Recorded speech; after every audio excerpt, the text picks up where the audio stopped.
나의 영혼이 잠잠히 하나님만 바라며 나의 구원이 그에게서 나오는도다. 오직 그만이 나의 반석이시요 나의 구원이시요 나의 요새이시니 내가 크게 흔들리지 아니하리로다. 아멘.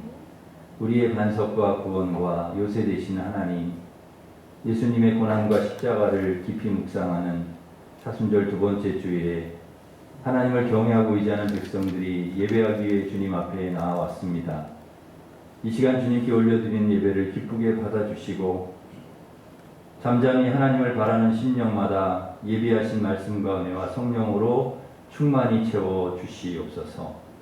예배를 통하여 치유와 회복을 경험하게 하시고 우리의 심령이 새로워지는 귀한 시간 되게 하시고 주님 홀로 영광받아 주시옵소서.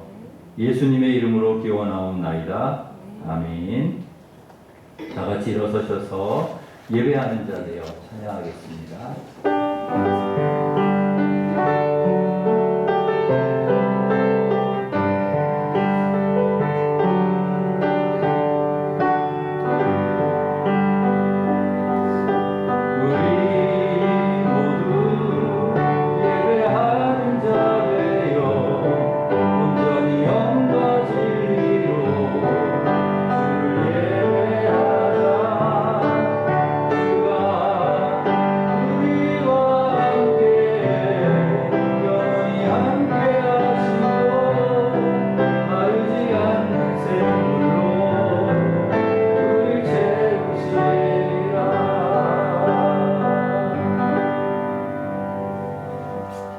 고백의 기도를 함께 드리겠습니다. 우리의 빛과 구원이 되신 하나님 감사합니다. 예수님의 십자가를 통하여 우리를 구원해 주시고 성령님의 인치심을 통하여 우리를 인도해 주시니 감사를 드립니다. 예배를 통하여 어두운 눈이 열려 천국의 소망을 보게 하시고 하늘의 생명 양식으로 먹여 주시옵소서. 한 주간 하나님 앞에 합당치 않은 저희의 삶을 고백합니다. 주님께서는 우리를 위해 십자가를 지셨지만 우리는 주신 사명에 충성을 다하지 못했습니다. 생수의 근원 되신 주님을 버리고 헛된 욕망을 따라 살 때도 있었습니다. 죄악된 본성을 따라 살면서 하나님과 이웃들의 마음을 아프게 했던 우리의 모든 죄악을 주님 앞에 고백하오니 예수님의 보혈로 깨끗게 하여 주시옵소서. 아멘. 계속해서 우리가 지금 모든 죄를 고백하며 참회 기도를 드리겠습니다.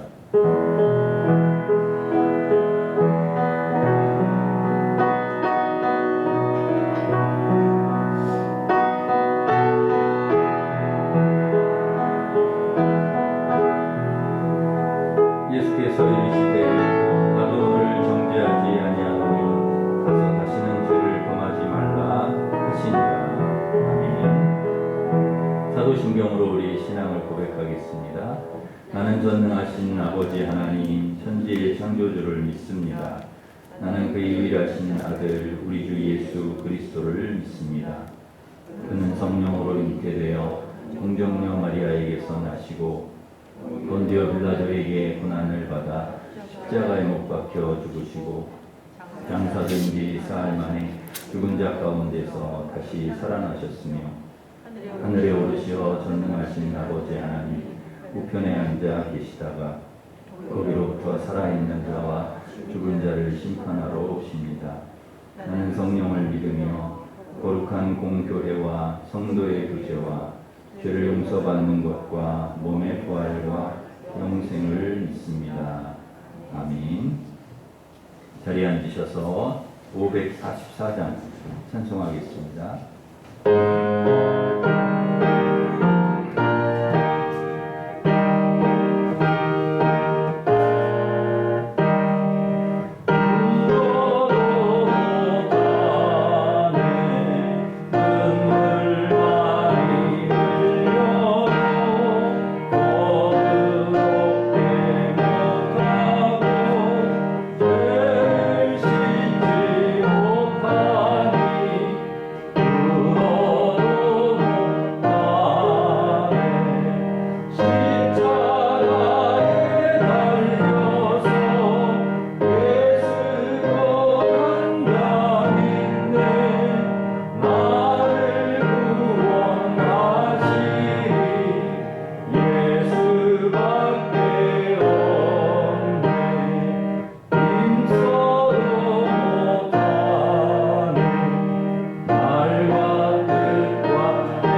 위해서 기도 인도하시겠습니다.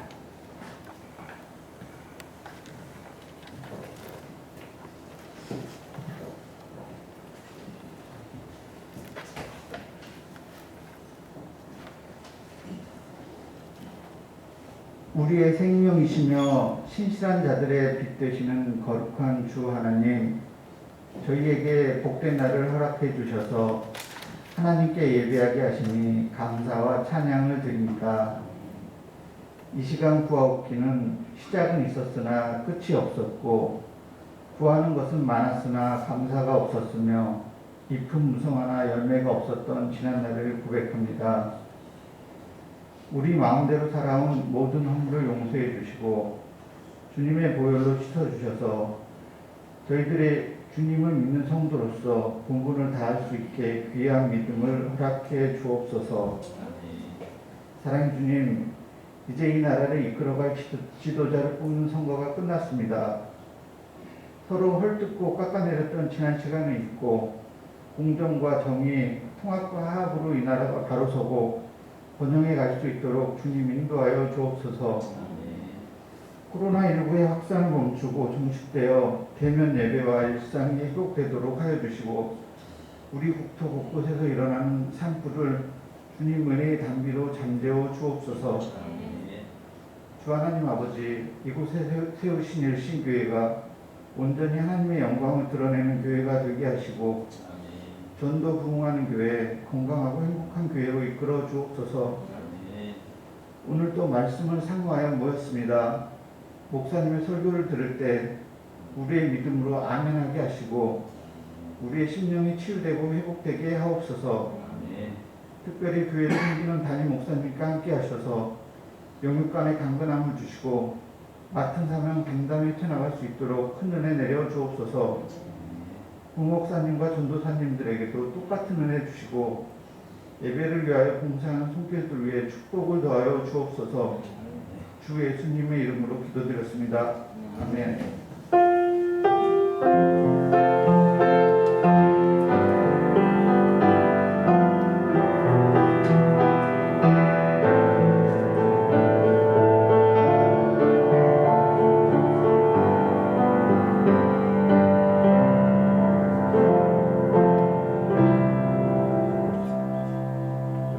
다 같이 일어서셔서 봉헌 찬양하시면서 봉헌하겠습니다.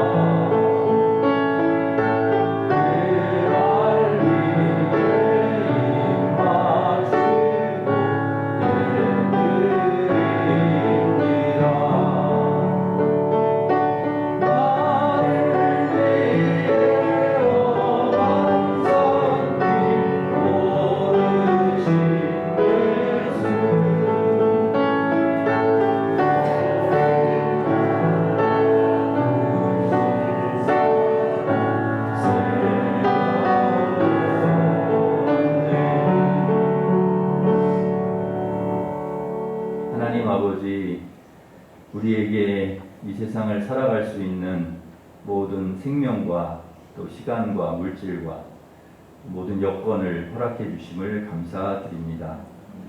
하나님 은혜 감사하여 오늘도 예배하며 11조 감사 선교 장학건축 1,000번째 주일원금 강단장식 주님 앞에 올려드립니다. 기쁘게 받아주시고 복을 내려주셔서 사랑하는 성도들 영혼이 잘되고 범사가 잘되고 강건한 복을 허락해 주시옵소서.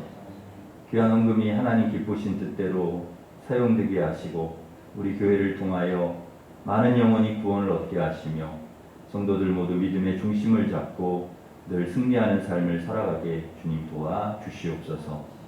코로나19가 소멸되어 온 성도가 함께 예배드릴 수 있도록 도와주시고 우리의 일상과 모든 것이 회복되게 도와주시옵소서. 동해 산불, 오랫동안 산불로 인하여서 저희들 걱정도 많이 하고 어려움도 많이 있었는데 하나님 이 단비로 진화시켜 주셔서 감사를 드립니다. 잔불도 다 사라지게 하여 주시고 완전히 진화될 수 있도록 또 피해 복구도 신속하게 이루어질 수 있도록 도와주시옵소서. 우크라이나 전쟁이 속히 종식되게 하시고 더 이상 큰 피해가 생기지 않도록 도와주시옵소서. 환우를 치료하여 주시고 모든 질병과 어려움에서 건져주시며 오늘도 말씀을 통해서 하나님의 뜻을 알고 또 믿고 순종하고 기적을 체험하여 하나님께 영광 돌리는 삶을 저희들 살아갈 수 있도록 축복하여 주시옵소서. 감사하고 예수님의 이름으로 기도하옵나이다. 아멘.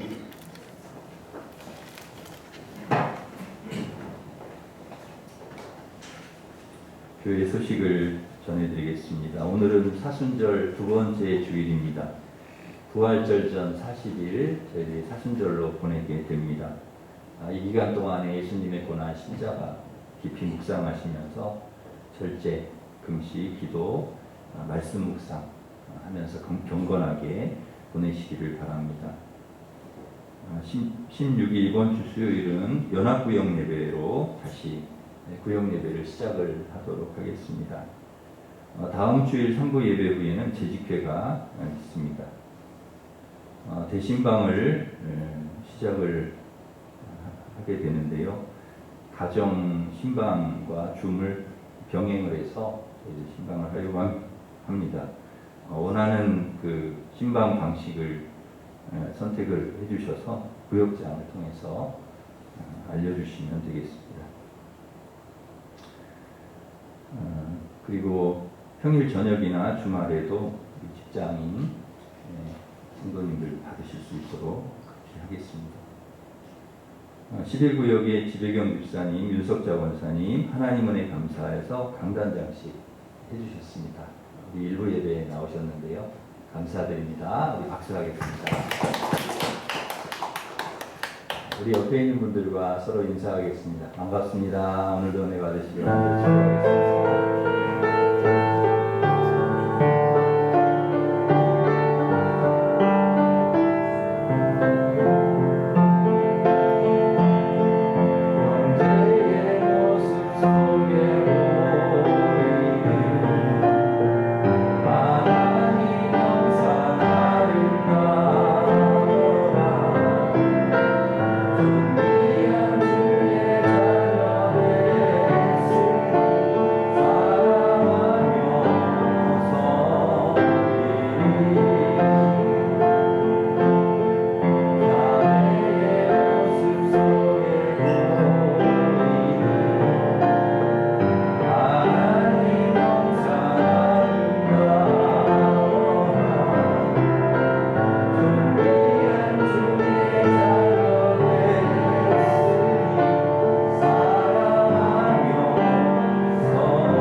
하나님께서 주신 말씀은 누가복음 19장 41절에서 48절 말씀입니다. 신약 129면에 있습니다.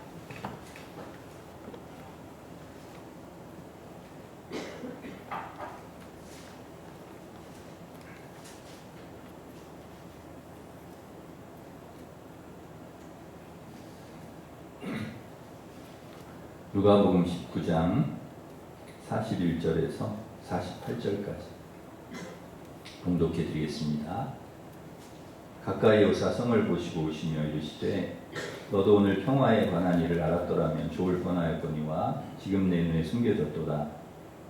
날이 이를지라 내 원수들이 토둔을 쌓고 너를 둘러 사면으로 가두고 또 너와 및 그 가운데 있는 내 자식들을 땅에 메어치며 돌 하나도 돌 위에 남기지 아니하리니 이는 내가 보살핌 받는 날을 알지 못함을 인함이니라 하시니라. 성전에 들어가사 장사하는 자들을 내쫓으시며 그들에게 이르시되 기록된 바 내 집은 기도하는 집이 되리라 하였거늘 너희는 강도의 소굴을 만들었도다 하시니라. 예수께서 날마다 성전에 가르치시니 제사장들과 서기관들과 백성의 지도자들이 그를 죽이려고 꾀하되 백성이 다 그에게 귀를 기울여 들으므로 어찌할 방도를 찾지 못하였더라. 아멘. 사람은 속상하면 눈물이 납니다. 내 힘으로 안 될 때, 내 뜻대로 안 될 때 속상해서 울지요. 아마 이번 선거 끝나고 기뻐하신 분들도 많이 계시지만은 눈물 흘린 분들도 많이 계실 것 같습니다. 모든 것이 다 그런 것 같습니다. 우리의 삶이 기쁜 일이 있으면 또 그렇지 않은 일이 있고, 운동도 마찬가지죠. 메달을 따는 사람, 이기는 사람이 있으면 또 메달을 못 따는 사람도 있고 지는 사람도 있습니다.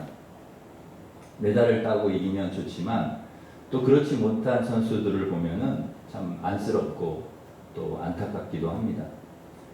대학에 붙은 아이들, 취업을 한 아이들을 보면 좋지만 그렇지 못한 아이들을 보면 안쓰럽습니다. 한쪽이 기쁘고 좋으면 다른 쪽은 또 슬프고 눈물을 흘릴 수 있다는 것을 우리는 꼭 기억해야 합니다. 그래서 우리 주변에 또 그런 분들이 없는가, 우리가 또 이렇게 챙겨야 되고 또 도와줘야 되고 때론 또 기도해 줘야 될 분들이 없는가 돌아보는 그런 일들을 우리는 계속해야 됩니다. 그래서 아프고 눈물 흘리는 분들을 생각한다면 너무 좋아도 그렇게 좋은 티를 내지 말고 기뻐도 좀 적당히 기뻐해야 되고 좀 배려하고 생각을 해야 합니다.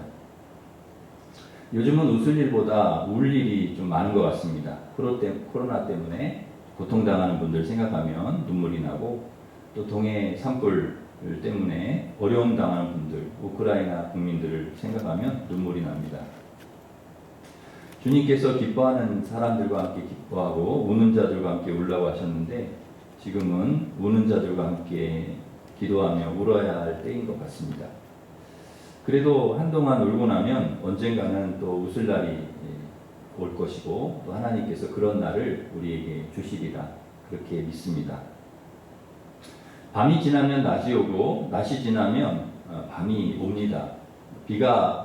오늘처럼 비가 온 후에 또 반드시 날이 맑아지고 또 날이 맑아지고 나면 또 비가 오죠.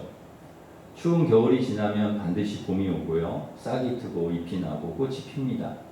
그리고 여름이 오고 또 가을이 오고 또 겨울이 오죠. 이것은 하나님께서 이 세상을 만드신 질서입니다. 질서이고 이치이죠. 우리 인생도 마찬가지입니다. 봄, 여름, 가을, 겨울이 있습니다. 낮이 있고 밤이 있고 또 비가 올 때가 있고 맑을 때도 있습니다. 우리가 인생을 살다 보면 좋은 일들도 있지만 슬픈 일도 많이 있죠. 웃을 일도 많지만 눈물 흘릴 일도 많습니다. 그래서 우리 인생은 이렇게 보면 웃고 울고의 연속인 것 같습니다. 웃었다가 또 울었다가 또 울었다가 또 웃었다가 계속 반복되는 것이죠. 지금 웃고 있다고 해서 여러분 계속 웃을 수 있는 것 아니죠. 지금 내가 울고 있다고 해서 계속 울고 있는 것도 아닙니다. 지금 웃고 있어도 또 울 날이 오죠. 또 지금 울고 있어도 웃을 날이 반드시 온다는 것입니다. 그러기에 웃을 일이 있다고 해서 지금은 웃고 있다고 해서 우리가 너무 자만하고 교만할 필요도 없고 지금 내가 울고 있다고 해서 너무 낙심하고 절망할 필요도 없는 것이죠. 언젠가는 반드시 웃을 날을 주님께서 주시기 때문입니다. 분명한 것은 우리 인생이 하나님 손 안에 있다는 것입니다. 하나님의 계획과 섭리 속에 있다는 것이 이게 분명하면 됩니다. 그러면 비가 와도 괜찮아요. 눈이 와도 괜찮습니다. 왜? 하나님의 주권 안에, 하나님의 섭리 안에 다 있는 것이니까. 어두워도 괜찮아요.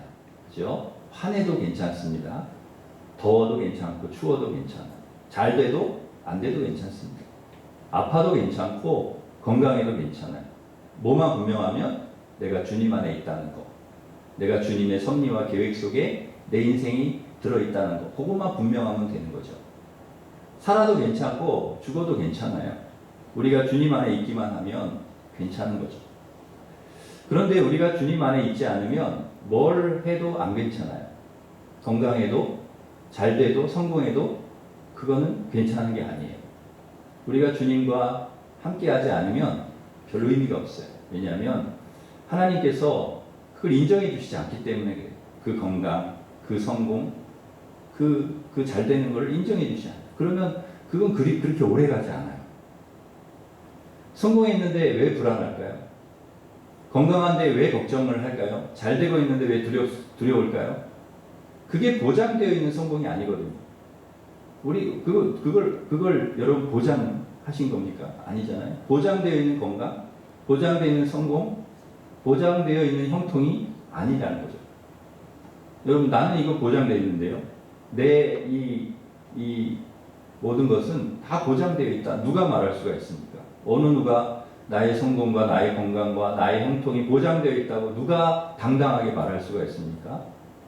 그러니 우리가 늘 불안하고 두려울 수밖에 없는 것이죠. 그러나 주님이 우리가 함께 하시고 내가 주님 안에 있다. 그럼 이야기는 달라집니다. 그러기에 여러분, 우리가 이 세상을 살아가는 데 있어서 때로는 비가 오고 눈이 오고 또 바람이 몰아치고 태풍이 올 때도 있고 또 좋을 때도 있지만 중요한 것은 내가 주님 안에 살아가고 있다. 주님이 나를 붙잡고 계시다. 주님과 함께 이 인생길을 내가 가고 있다. 그러면 괜찮다는 것입니다. 그러면 하나님께서 우리를 선한 길로 늘 인도해 주실 줄 믿습니다. 낙이 타고 오늘 본문 보면 낙이 타고 예수님께서 사람들의 환영을 받으면서 예루살렘에 입성을 하세요. 입성을 하셨어요. 사람들이 막 종려나무 흔들면서 옷을 깔면서 대대적인 환영을 하면서 예루살렘에 딱 들어가셨는데, 근데 예수님은 좋으셔야 되잖아요. 사람들 환영을 받으면, 여러분 사람들 환영 받으면 기쁘지 않아요? 좋지 않습니까? 그런데 예수님 어쩐 일이신지 들어가셔서 우세요. 예루살렘을 보시면서 울어요. 오늘 본문에 41절에 우셨다고 나오죠. 예루살렘 성은 굉장히 크고 화려한 성입니다. 예수님께서 3년 동안 사역하셨던 갈릴리하고는 좀 달라요. 갈릴리는 이런 어촌 마을, 시골이고 예루살렘은 완전 도시. 우리 서울 한복판, 성수동 같은 이런 곳이 이제 예루살렘이죠.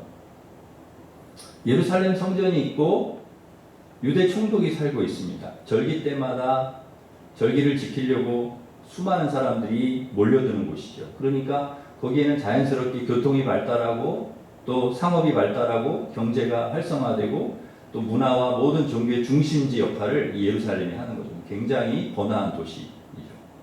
그래서 이스라엘에서 가장 화려한 도시 예루살렘입니다. 그런데 그 예루살렘을 보시고 우리가 같은 경우에는 그런 예루살렘을 딱 봤다 그러면 그것도 시골에서 올라와서 이렇게 봤다 그러면 와 이럴 텐데, 이야 멋있다, 성전도 화려하고 와 성도 대단하고 와 그리고 놀랄 텐데, 예수님은요 우셨다는 거죠. 좀처럼 울지 않으신데 왜 우셨을까? 예루살렘 성이 앞으로 어떻게 되어질지를 주님이 아셨기 때문에 그렇습니다. 그러니까 사람들은 예루살렘에 살고 있는 사람들을 몰라요. 앞으로 예루살렘 성이 어떻게 되는지 몰라. 그런데 예수님은 알아요. 그래서 예수님이 42절에 뭐라고 얘기하시냐면, 우리 42절 같이 읽습니다. 42절 시작.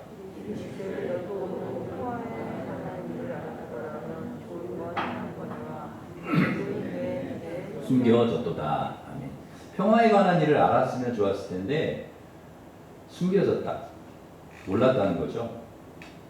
이 평화에 관한 이 일이 예수님께서 말씀하시는 게 이제 여러 가지를 다 복합하고 있습니다. 그 평화에 관한 일은 예수님, 그러니까 평화의 왕으로 오신 예수님에 관한 일일 수도 있고 또 복음일 수도 있고 하나님의 말씀일 수도 있고, 어찌되었든 하나님께서 말씀해 주시는, 하나님께서 가르쳐 주시는, 앞으로 일어날 일들에 대해서 이야기해 주시는, 그게 다 이제 말씀이고 예언인데, 그걸 알았으면 좋았을 텐데, 그러면 너희들 이 성이 앞으로 이렇게 어려움을 당하지 않을 텐데, 그걸 너희들 몰라서 그게 이제 안타깝다. 이제 그 얘기를 하시는 거죠. 좀 알아야 되는데, 알았으면 좋았을 텐데. 여러분, 우리가 하나님께서 우리에게 이 말씀을 주셨다는 게, 그래서 우리가 어떻게 살아가야 되고, 앞으로 일어날 일이 어떤 일들이 있고, 또 앞으로 미래의 마지막 때가 되면 어떤 일이 일어날 것이고, 이런 걸 아는 것이 굉장한 축복이라는 것입니다. 이걸 알고 살아가는 사람들과 모르고 살아가는 사람들은 너무 다르다는 거죠. 너무 다르다는 거죠. 여러분, 알면 대비할 수 있잖아요. 주님께서 말씀을 통해 우리에게 미리 다 알려주셨다는 게 얼마나 복인지 알면 대비하잖아요. 여러분 비가 온다는 거 알면, 오늘도 비가 왔는데 우산 들고 나올 거 아닙니까? 저도 우산 들고 나왔는데요.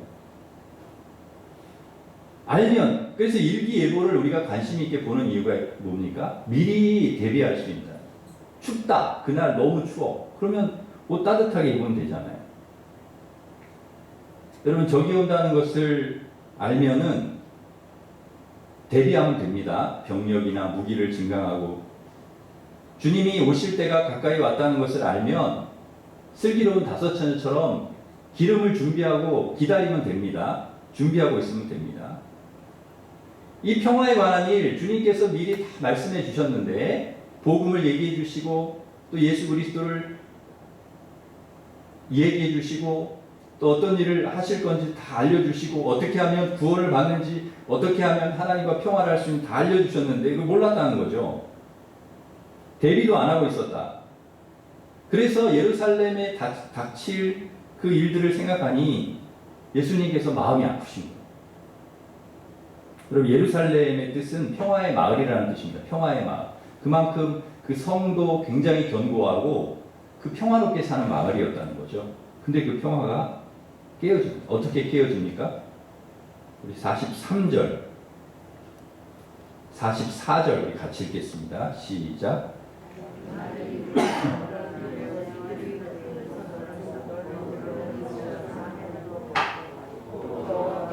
가운데 있는 내 자식들을 땅에 메어치며 돌 하나도 돌 위에 남기지 아니하리니 이는 내가 보살핌 받는 날을 알지 못함을 하나님이라 하시니라. 아멘. 여러분 이게 이제 토둔을 원수들이 와가지고요 예루살렘 성 주위에 토둔을 쌓아요. 그리고 그 안에 있는 사람들을 메어친대요.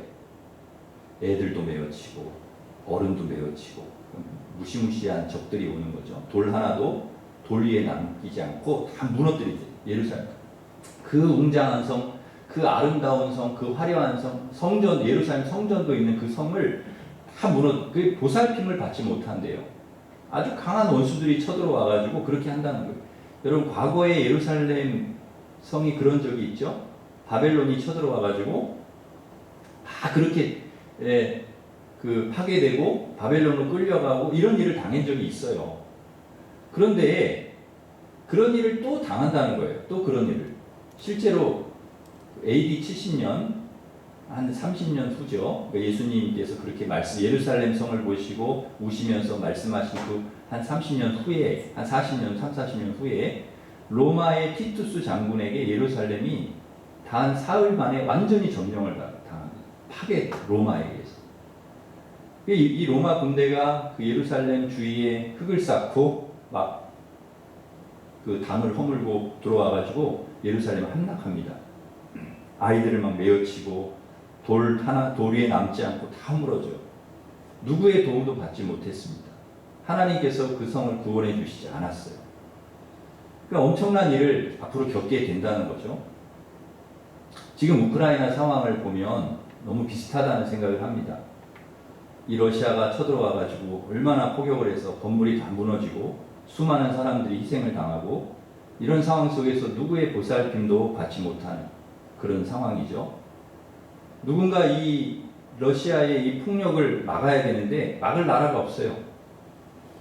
옛날에는 미국이 이렇게 막 개입해가지고 막아주고 이렇게 했는데 미국도 자국 이기주의로 돌아서면서 예전 같지가 않아요. 그러니까 갈수록 이게 막 더 잔혹해지고 더 많은 폭격을 가하고 민간인 아이들까지 희생되고 이거를 언제까지 지켜보고만 있어야 되는지 참 마음이 아프고 눈물이 납니다. 여러분 우크라이나 전쟁이 속히 멈추고 이렇게 하나님이 비를 주셔야 불이 꺼지듯이 하나님이 이걸 멈추게 해주셔야 평화가 오니까 여러분 꼭 우크라이나를 위해서 기도해 주시기를 바랍니다. 우크라이나뿐만 아니라 세계 곳곳에서 수많은 고통을 이 전쟁 때문에 고통을 당하는 사람들이 많은데 우리가 기도해야 된다는 거죠. 45절 보시면 우리 45절 46절 같이 읽겠습니다. 시작.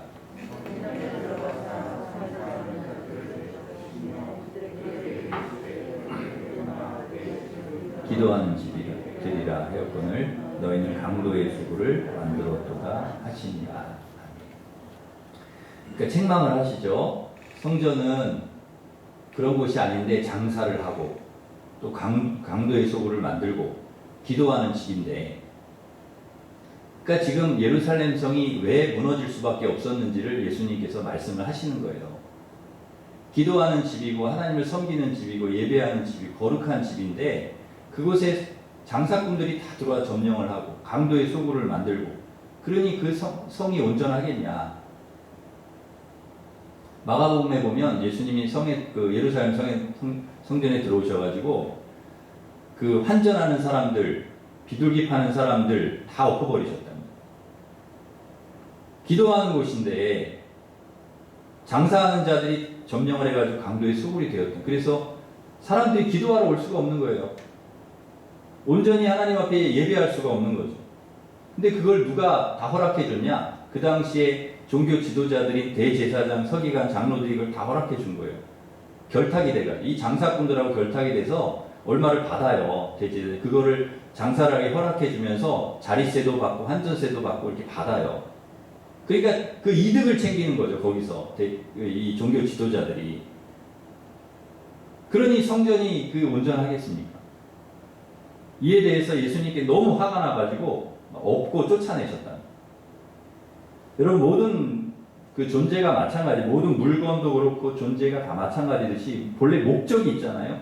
그 목적대로 사용되어져야 되는데 성전이 성전다워야 되는데 거기서 온전한 기도가 드려지고 예배가 드려지고 하나님 말씀을 듣고 하나님을 섬기고 그런 목적이 있는데 그 목적대로 성전이 세워지지 않고 그렇게 되어지지 않으면 무너질 수 있다는 거죠.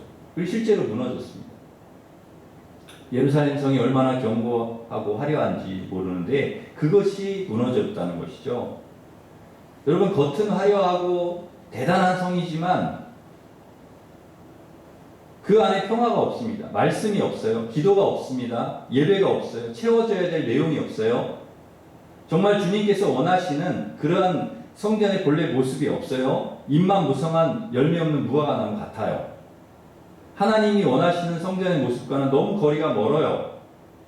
하나님이 원하시는 것은 화려함이 아니에요.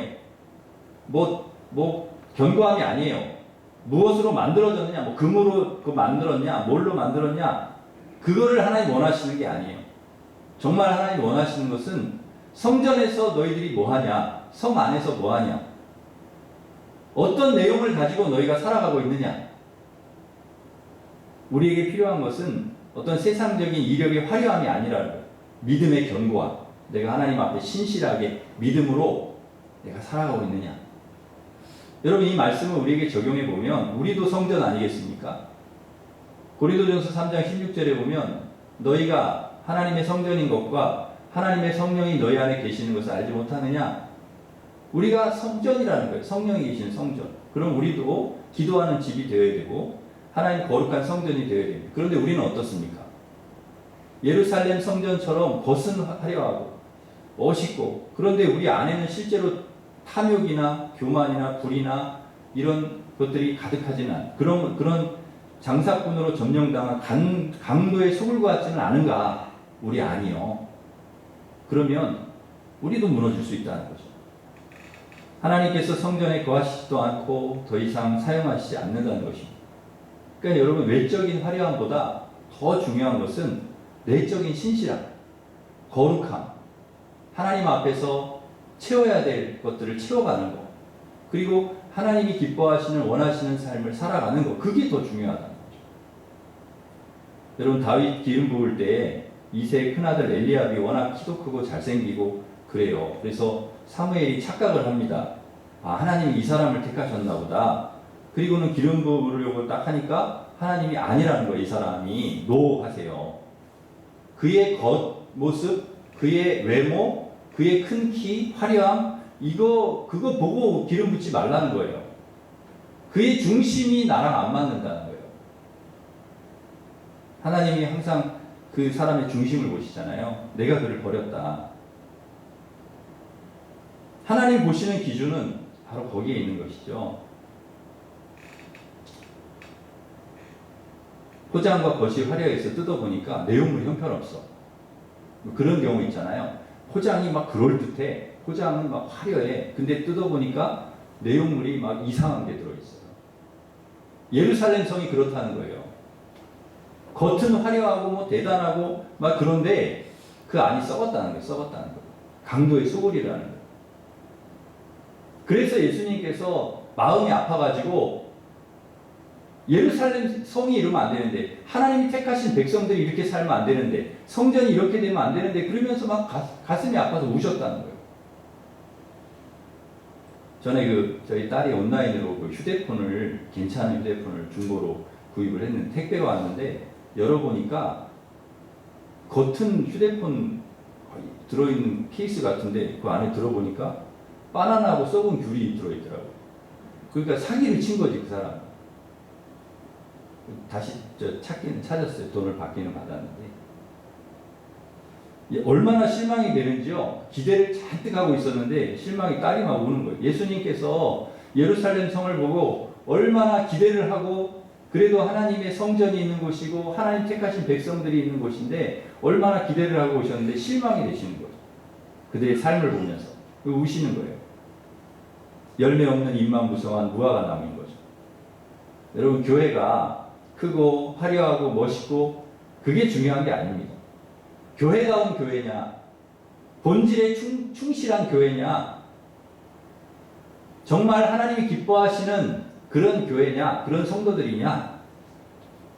계시록에 소아시아 7교회가 나오잖아요. 근데 그 7교회들 중에 서머나 교회 외에는 다 무너졌습니다. 돌 하나도 돌만 있어요. 돌만. 제가 가보니까 형체만 남아있어요.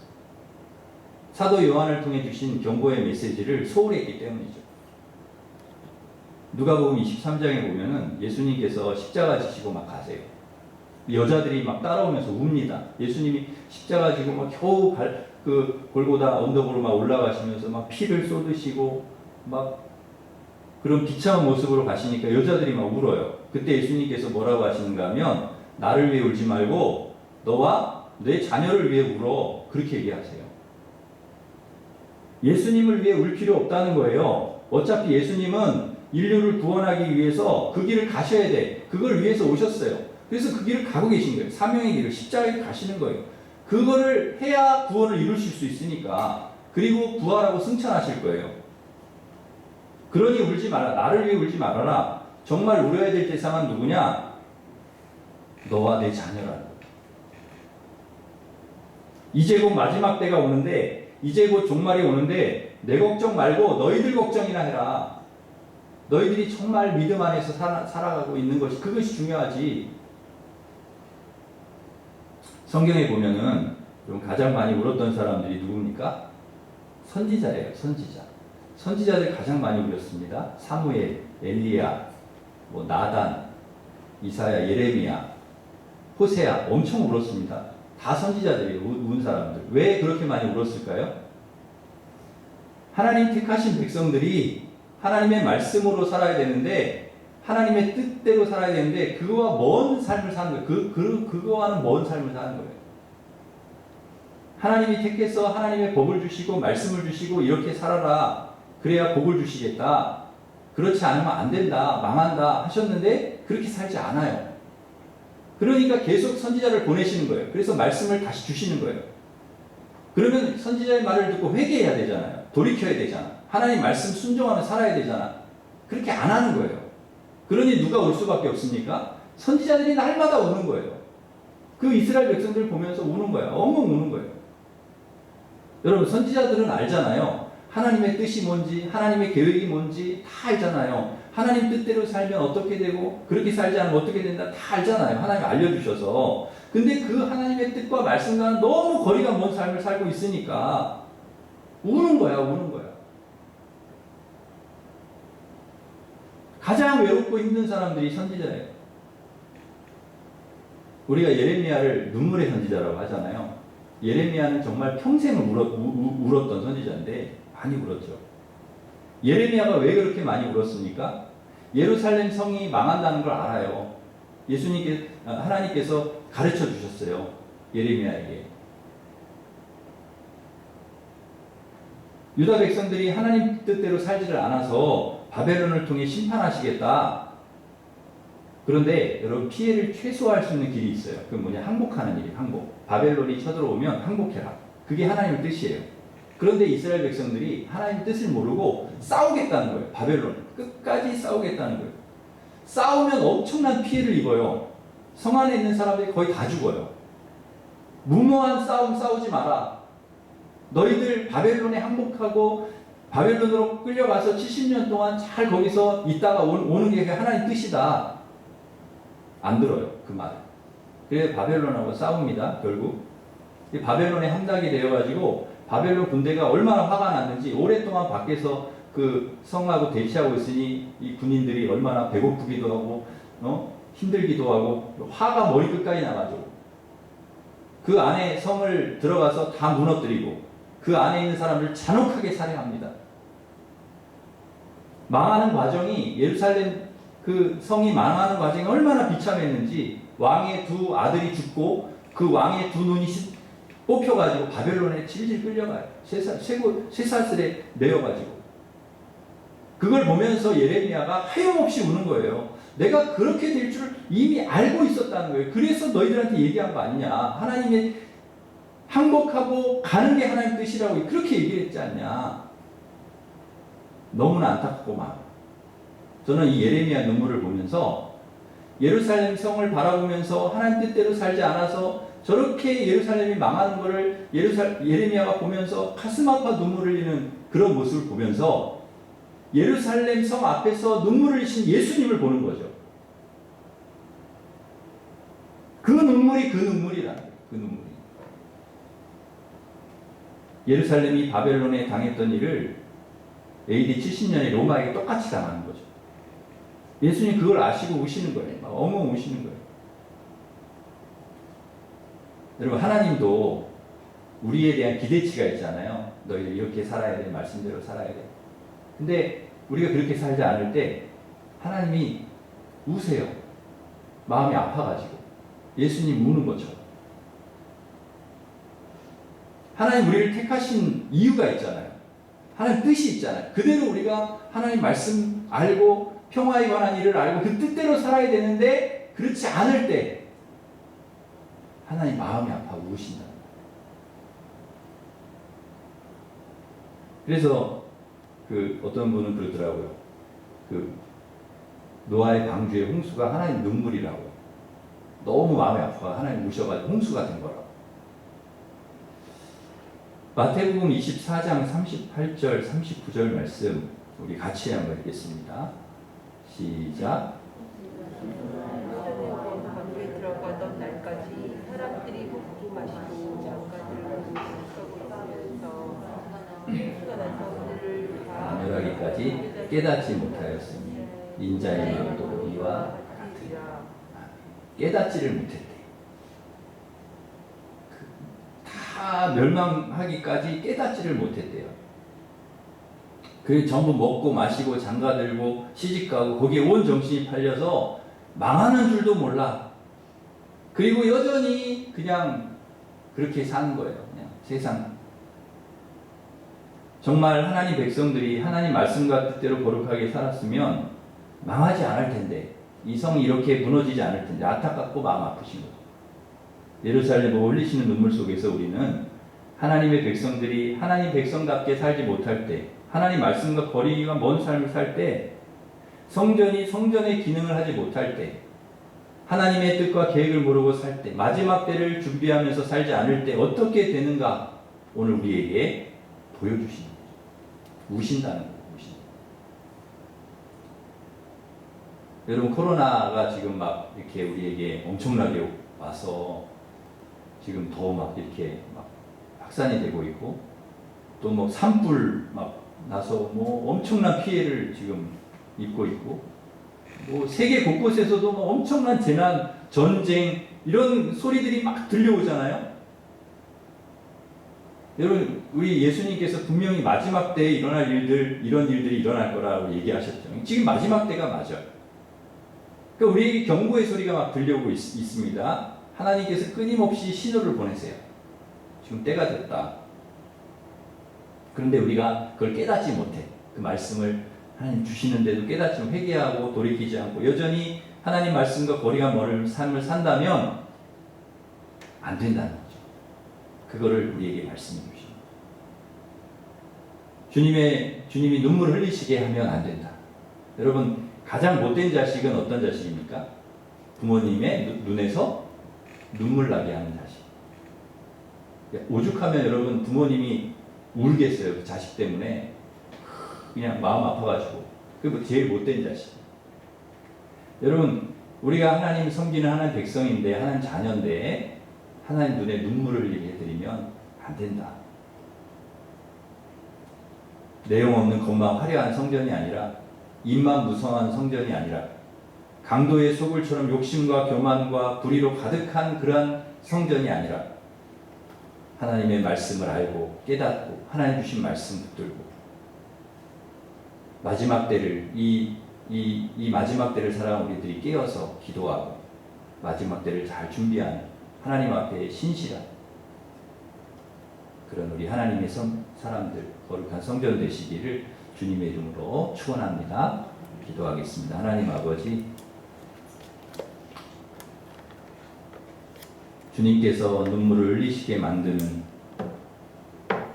내용이 없는 것만 화려한 성전이 아니라 입만 무성한 그러한 무화과 나무가 아니라 강도의 소굴처럼 욕심과 교만과 불의로 가득한 성전이 아니라 말씀을 통해 평화에 관한 일을 알고 하나님의 말씀으로 마지막 때를 잘 대비하고 준비하는 거룩하고 신실한 하나님의 백성들 거룩한 성전 되도록 주님 도와 주시옵소서. 코로나로부터 또 저희들 분명히 하나님께서 이 모든 재난과 환난과 어려움 마지막 때에 일어나는 이 일들을 보면서 하나님이 주시는 그 말씀을 깨닫고 저희들 마지막 때 정말 깨어서 신실하게 살아갈 수 있도록 하나님 인도하여 주옵소서. 예수님의 이름으로 기도하옵나이다. 아멘. 다 같이 일어서셔서 310장 찬송하겠습니다.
주 언제가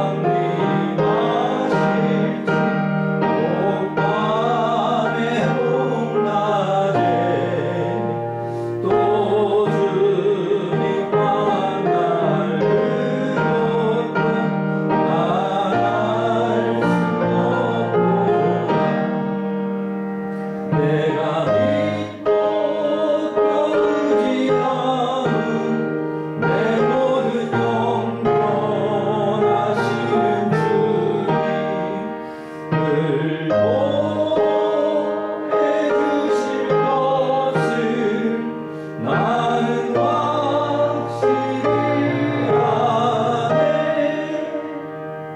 아멘. 이 시간 우리 잠깐 같이 기도하겠습니다. 기도하실 때 하나님 정말 입만 무성한 무화과 나무가 되지 않게 하시고 또 정말 예루살렘 성과 같이 예루살렘 성전과 같이 하나님의 말씀을 몰라서 또 하나님께서 깨닫게 해주시는 것을 몰라가지고 그렇게 하나님 말씀과 거리가 먼 삶을 살아가지 않게 하시고 늘 하나님 말씀 깨닫고 또 늘 기도하고 늘 하나님과 소통하며 신실하게 그렇게 믿음으로 살아가는 저희들 되도록 주님 붙잡아 주시옵소서. 그래서 하나님 기쁘시게 하는 자가 되게 하시고 하나님 면에서 눈물을 흘리지 않으시도록 그렇게 하는 우리 하나님 자녀들 되게 하여 주시옵소서. 우리 같이 또 우리 동해의 그 산불 하나님 속히 진화시켜 주시고 코로나 또 속히 소멸시켜 주시고 우크라이나 전쟁 속히 종식되게 하여 주시고 이 땅의 평화를 우리를 통해 이루어 주시옵소서. 우리 같이 기도하겠습니다. 하나님 아버지 감사합니다. 하나님 저희들 하나님 기뻐하시는 성전 되기를 원합니다. 하나님 입만 무성한 무화과 나무가 되지 않게 하여 주시옵소서. 겉만 화려한 성전이 되지 않게 하여 주시옵소서. 우리의 속이 말씀으로 꽉 차게 하여 주시고 하나님의 은혜로 꽉 차게 하여 주시고 하나님 뜻으로 아버지 꽉 차서 하나님 말씀 뜻대로 순종하며 살아가는 우리 모든 성도들 되도록 하나님 도와주시옵소서. 하나님 아버지 코로나 분명히 우리 하나님이 소멸시켜 주실 줄 믿습니다. 우리의 산불도 하나님 진화시키고 완전히 진화시켜 주시고 우크라이나 전쟁도 하나님 속히 종식되게 하여 주시고 하나님 아버지 이 땅에 눈물 흘리고 고통당하는 사람들 하나님 아버지 위로하여 주시고 회복시켜 주시고 하나님 이 땅에 평화를 아버지께서 허락하여 주시옵소서. 하나님 그러한 은혜를 아버지 하나님 우리들에게 저희들 늘 깨어서 기도할 때에 하나님 아버지의 기도를 통해서 이 모든 일들이 정말 주님의 역사하신 가운데 이루어지도록 하나님 도와주시고 은혜를 베풀어 주옵소서. 예수님의 이름으로 기도하옵나이다. 이제는 우리 주 예수 그리스도의 은혜와 하나님 사랑과 성령님의 교통하심이 입만 무성한 무화과 나무 같은 겉만 화려한 성전 같은 그러한 저희들이 아니라 정말 하나님 말씀으로 채워지고 하나님의 뜻과 하나님의 은혜로 가득 채워지는 그래서 하나님 말씀에 늘 순종하며 살아가는 거룩한 성전 되기를 소망하는 우리 일신교회 모든 성도들 위해 이제로부터 영원토록 함께 하시기를 간절히 축원하옵나이다. 아멘.